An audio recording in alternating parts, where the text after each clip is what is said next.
Hey, it's me, Jesse C, and custom content for BG3 has been around for a while now. I have reviewed most BG3 mod things so far, so why not this one too? I thought I was done with BG3 modding, but you know, they pull me back in. I mean, there's not even a lot of it, surprisingly, even though the unlocked mod and toolkits have been around for a while, not much has been done with it, mostly because, for one, they are actually limited in very specific and annoying ways. But hey, there are people out there trying to do great things, like entire custom campaigns that are maybe a bit too ambitious, but we'll see what people can do. And there are already some proof of concepts out there, so we're going to be talking about those. None of these are complete. They are mostly, as I said, proof of concepts, but hey, let's see what they have to offer and see if there is an actual future for custom content in BG3. We've already talked about the Forsaken Quest mod, which brought Tirisfal Glades from World of Warcraft into BG3. The next mod is A Dream of Silence Revamped Act 1, which is kind of a weird mod because it is actually an adaptation of a text game made by a different author. It starts with the Absol's adversaries, you know, your party, being assailed by a creature that eats nightmares. Everyone is stuck in their own nightmares, reliving their worst memories. There's a little bit of an awkward thing here because the test that kind of situates you in the context of the mod is supposed to trigger the moment you enter the world space, but it didn't for me. It only did after I already had talked to a couple of people, so it was just very weird because I was walking around with everybody clutching their heads and I was like, what the hell is happening? I have no idea what's going on. Oh, Will suffering? Hell yeah, me too, buddy. So you go around waking up your different party members, and here's where some of my criticism starts, but the prose does feel kind of off. The character voices are mostly alright, except for lae'zel pacing around Shadowheart, wanting to protect her. I mean, this is not completely off, you know, they do get along better depending on their decisions, but it just, I smell lae'zel ship in here, you know what I mean? I'm not complaining, I'm just saying, I know what you are. But regardless, most of the other characters do feel like themselves. Except kind of Astarion, but we'll get a little bit more on that later. But the reason why the dialogue kind of feels off, it's that particularly the initial conversations are kind of a little bit too curt for the situation that they are in.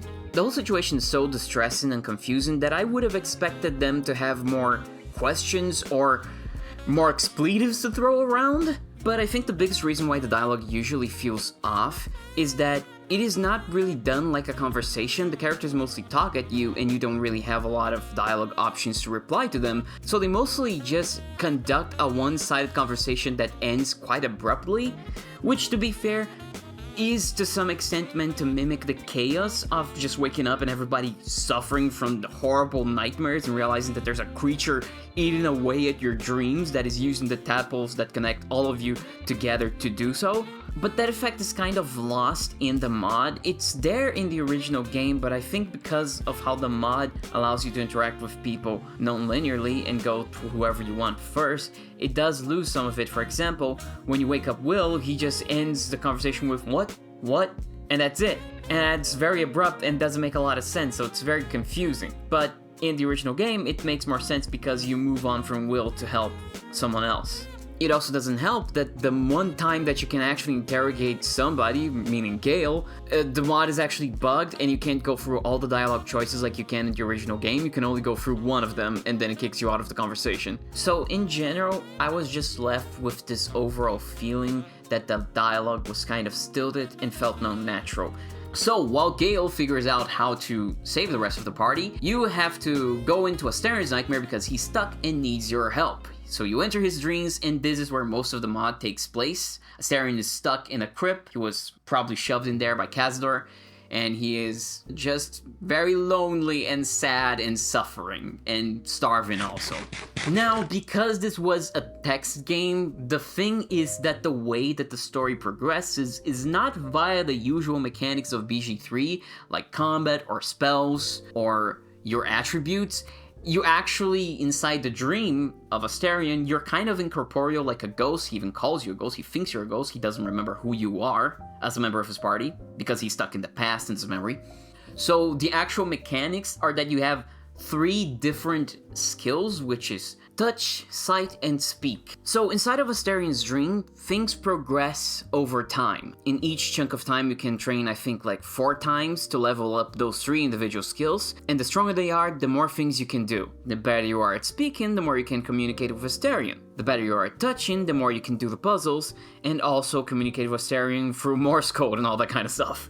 And to also touch him and comfort him physically. So throughout these chunks of time, you can then try to comfort him, try to get him aware of the situation to get him out of it, and also go around the room and explore. Do the puzzles around there. Though, to be honest, I didn't see a lot of puzzles. You can interact with things and learn things, but aside from going into the sarcophagus to get a pendant, an amulet, I don't think there's much else you can actually do. And once you're done doing things, you then interact with a book so that time can pass and things inside the crypt can progress, meaning Astarion will then be doing something else and then you can talk to him again, and the story will develop in that way. And to be quite honest, these mechanics feel like they work way better in the text game than here. For example, when you're trying to comfort Astarion in the game, if you try to touch him, he might freak out and lose health. So essentially, your fail state for the game is if you don't manage to comfort Astarion and his health reaches 0 and then he dies. And falls prey to the nightmare-eating demon, right? Creature. Don't know if it's a demon. And also in the game, the more you level up some of your attributes, you start to see things. For example, if you level up sight, then you see the columns on the other parts of the screen, which is super cool. Like, the game is truly really well done. Just visually, the presentation, like for a text game, you wouldn't think there would be any presentation at all, but no, there is actually a really cool way that it does presentation, and I think the text game is super cool and worth a read and a play. But due to the nature of the Modern 2 kit and how BG3's own mechanics work, it feels like the port of the text game to the actual game itself just doesn't work as nicely. And not by lack of trying from the mod author, it's just that the experience the game was originally made for, it's too different. Like, I don't even know if you can actually take health out of Astarion inside the mod. I might just have accidentally stumbled on the right choices, unlike in the text game, I don't know. It feels awkward having to go to a book to up 4 stats that are nowhere on your character sheet, and then also when you want to skip time, you go to another book. Or was it a mirror? I don't remember. One of those.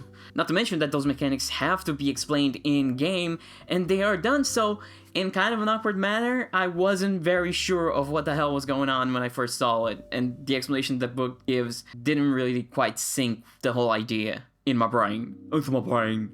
And that's pretty much the mod. You're essentially kind of trauma healing Astarion as you two are stuck in a crypt with you as a ghost. And it's very cool, and the interactions are very cool and sweet. Maybe a little too sweet considering it's Astarion we're talking about, but we can chalk that up to him being in a crypt alone and having to rely on a disembodied voice not to kill him on the spot. And it's not just that it's past Astarion, because he was an even before. I really like when he tries to tell you stories, but the stories that he tells you are all about each of your own other companions. Except he doesn't remember them because he thinks it's the past, so he thinks he's just making up stories, but he's talking about them. We make plan. He looks amused. Like the Society of Brilliance, we'll brain our way out, will we? He discusses the organization of intellectual underdark creatures with himself skeptically. Love, remember? He chuckles and gives an amazing overview of flump mating rituals. It's surprisingly detailed. The only other downside of it is that it feels like nothing you really do in the crypt is actually propelling the story forward. It feels like if I had just skipped time in the crypt, eventually the game would have ended the same way. Like the whole puzzle with the pendant that I found, it never came up. Maybe this is a thing that comes up later, because this is only Act 1 of the story, and there are more acts of the text game. But the mod only has the first act, so maybe this is a thing that's gonna come up later, but I will say one thing that I really like about this mod, it has the best camera work of all the mods. Like the scene at the end with Karlach and Gale, that was so perfect. I love that. Karlach has Clive on her lap, and the way that the camera works as they talk is just perfect. Like, that's the kind of thing I want from these mods. It looks so good. Like, sure, it does have its problems and things that bring you out of the experience. Most of it, again, not the mod author's fault, it's the fault of the modern tools, which are, you know, incomplete and finicky. But overall, there's a lot of atmosphere and care taken into making the whole thing look and feel really cool. And that combined with the creative and good writing of the original game makes it for a very fun experience. Like, I was intrigued the whole time. And that's why it's kind of like my little favorite out of all these 3 mods we're looking at. Step back! We'll not tolerate drow in here. Don't worry, we're here to save the day. Also because it's someone's birthday. No! Not in the lava! No! Bitch! That's that.